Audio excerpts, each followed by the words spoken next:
반갑습니다. 송재준입니다. 총선이 끝나고 난 뒤에 민주당의 어떤 그 야욕이 유감없이 발휘가 되고 있죠. 특히나 눈에 띄는 게 사법부에 대해 가지고 대놓고 이제 협박성 발언까지도 일삼고 있다는 겁니다. 이미 잘 아시는 것처럼 이번에 민주당이 총선을 치렀던 뭐 전략이라고 할까요? 그 전략이 뭐였습니까? 이재명 대표를 수호하겠다. 그리고 또 이재명에 대해서 수사를 하는 검찰 자체를 악마로 그냥 만들어 버리고, 그리고 그 꼭대기에 윤석열이 있다. 이게 뭐 민주당이 세웠던 전략이라는 것이죠. 지금 다시 생각해봐도 뭐 기가 찹니다. 제가 말을 하면서도 기가 찬 것 같아요. 완전히 무슨 뭐 쌍팔년도도 아니고, 진짜 뭐 70년대, 80년대에 통할 법한 그런 운동권의 선동이 먹혀 들었던 것이죠. 뭐가 됐든지 간에 일단 그게 성공은 했습니다.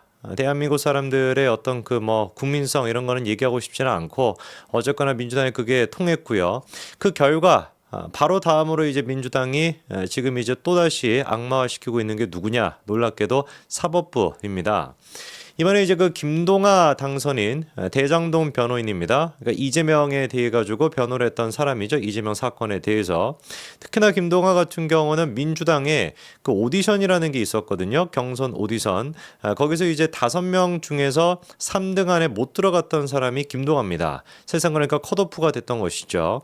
근데 갑작스럽게 정말 갑작스럽게 3등을 했던 성치훈에 대해 가지고 민주당이 컷오프를 결정을 했고, 성치훈 고 자리를 차지했던 게 바로 김동아거든요.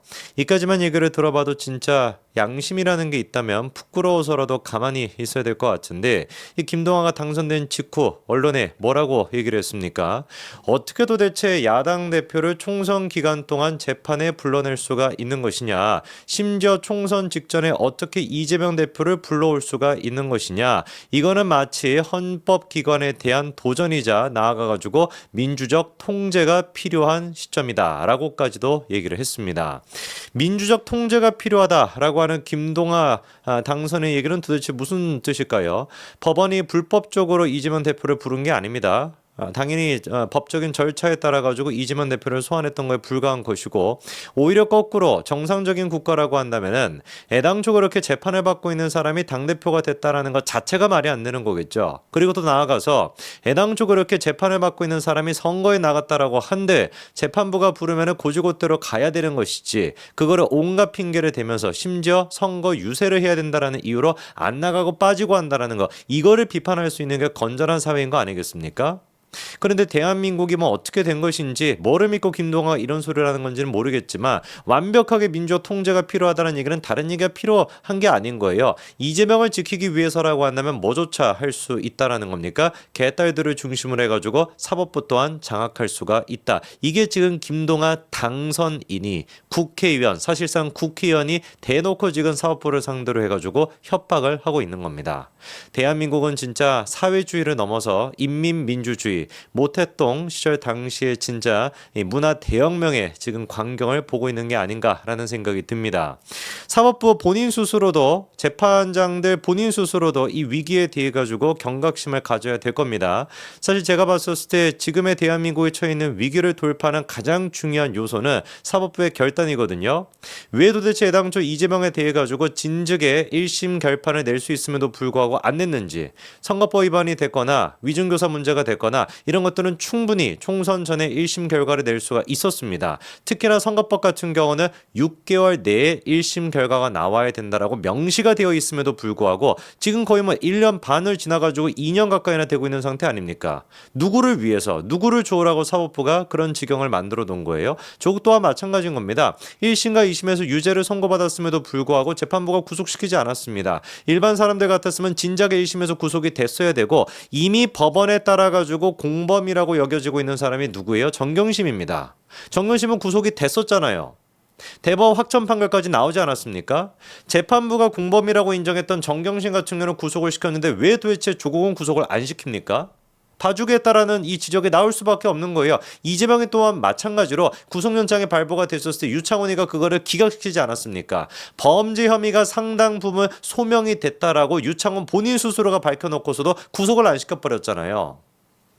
이 결과가 김동완을 만들어낸 것이고 이 결과가 황운하, 조국, 이재명 이런 인간들을 만들어낸 겁니다. 한번 두고 보자고요. 지금은 무슨 뭐 사법부가 햄 하고 있으면서 그냥 뭐 산은 산이고 물은 물이다 라고 지켜보고 있는지는 모르겠지만 틀림없이 두고 보십시오. 이재명의 그 검찰 개혁이라고 하는 말 같지도 않은 헛소리가 사법부 개혁으로 분명히 이어질 수밖에 없습니다. 이미 그거를 누가 잘 보여주고 있냐? 이화영이가 잘 보여주고 있어요. 이화영 입장에서는 지금 최대한 눈치를 볼 수밖에 없을 겁니다. 이재명이가 뭔가 선거에서 나가리가 될 것 같아? 그럼 내가 좀 진실을 말하는 게 좋을 것 같고, 아닌데 선거에서 이재명이 이길 것 같은데? 라고 한다면 입을 꾹 다물고, 아니면은 자기가 했던 진실에 대한 얘기는 허위 증언이었다라고 말을 바꾸던가, 계속 지금 눈치를 보지 않겠습니까? 실제로 지금 그런 모습을 이화영이가 똑같이 보여주고 있어요. 지난번에 이제 검찰 측에서 이화영에 대한 구형을 했습니다. 구형을 한 게 지금 한 12년 정도가 구형이 됐습니다. 그래서 총 15년이죠. 그렇죠? 외국 환거래법, 그다음에 증거인멸교사 요게 이제 3년이고, 그다음에 이제 그 제일 중요한 쌍방울에게 뇌물 등등을 했다라고 하는 것이 이제 12년 구형이 나왔습니다. 거기에다가 벌금 10억에다가 추징금 3억까지도 같이 구형을 했고, 이례적으로 검찰 측에서 이 재판으로서 발생하는 비용, 이 비용을 이화영 측이 부담하도록 해달라라고 재판부한테 요청까지도 했습니다. 원래 이런 거는 검찰이 하는 것이 아니라 재판부가 그냥 알아서 결정하는 것인데 이례적으로 그 요청까지도 했어요. 이유가 뭐겠습니까? 재판을 이거를 방해했다라는 거.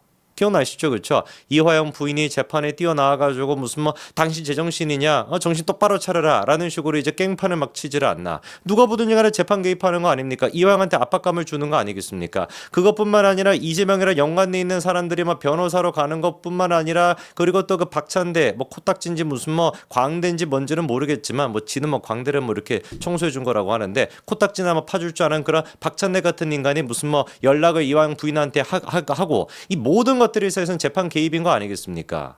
민주국가에서 상상도 할 수 없는 일을 저질렀던 것이고, 그 부분에 대해 가지고 당연히 검찰 입장에서는 강도 높게 비판하면서 아주 강력한 처벌이 필요하다라고 강조를 했던 거예요. 그런데 제가 보니까 재판부도 이 문제에 대해 가지고 이렇게까지 시간을 끌 게 아닙니다. 아니, 김성태가 됐거나 지금 쌍방울과 관련돼 있는 모든 사람들이 다 하나같이 진술하지 않았습니까?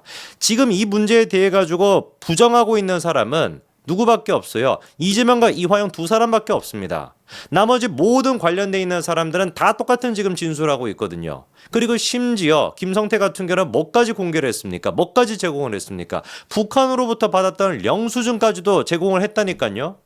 아니, 김성태가 뭐라고 북한한테 그런 식의 영수증을 받을 수가 있겠습니까? 경기도가 개입되지 않고서 쌍방울이라고 하는, 물론 뭐 거대한 기업이긴 합니다만, 아무리 거대한 기업이라고 할지라도 삼성조차도 북한에 함부로 그렇게 할 수가 없습니다. 도대체 그런데 김성태가 뭐라고 북한에 단독으로 그런 식으로 사업을 해가지고 영수증을 받을 수가 있겠냐고요. 명명백백하게 증거까지, 객관적 증거까지 다 지금 확보가 돼 있는 상태인데 왜 도대체 이게 이렇게 시간이 오래 끌어야 되는 겁니까?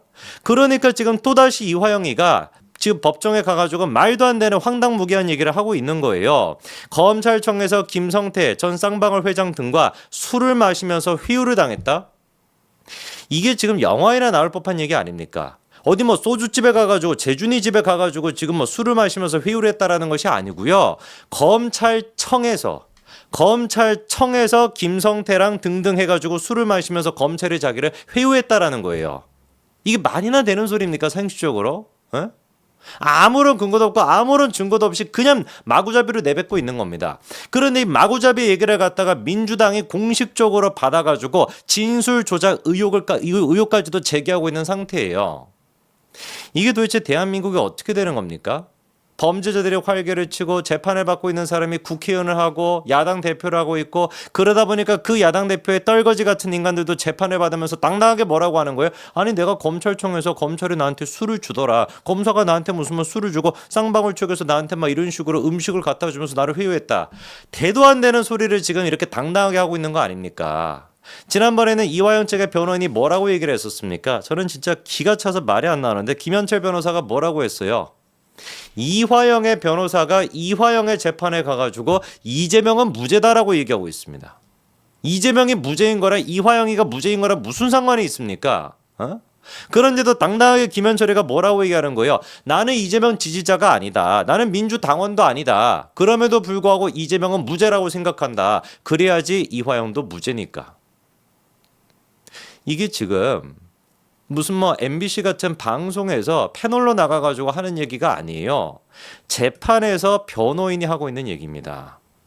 100% 저는 확신합니다. 민주당 측에서는 지금 검찰 개혁이라고 하는 말 같지도 않은 소리를 통해 가지고 총선을 치렀습니다. 한번 맛을 봤죠. 그 다음은 뭐가 되겠습니까? 사법부. 이재명에 대해 가지고 사법 절차가 남아 있기 때문에 100% 판사에 대해서 사법부에 대해서 악마를 시작할 겁니다. 이 진짜 광기, 이 정말 글자 그대로 광란의 시대를 막을 수 있는 유일한 사람은 제가 보기에 지금 시점에서는 사법부 재판관들밖에 없습니다. 제발 이 현실을 직시하시고 올바르고 현명한 판단을 내리십시오. 여기까지 말씀드리겠습니다. 감사합니다.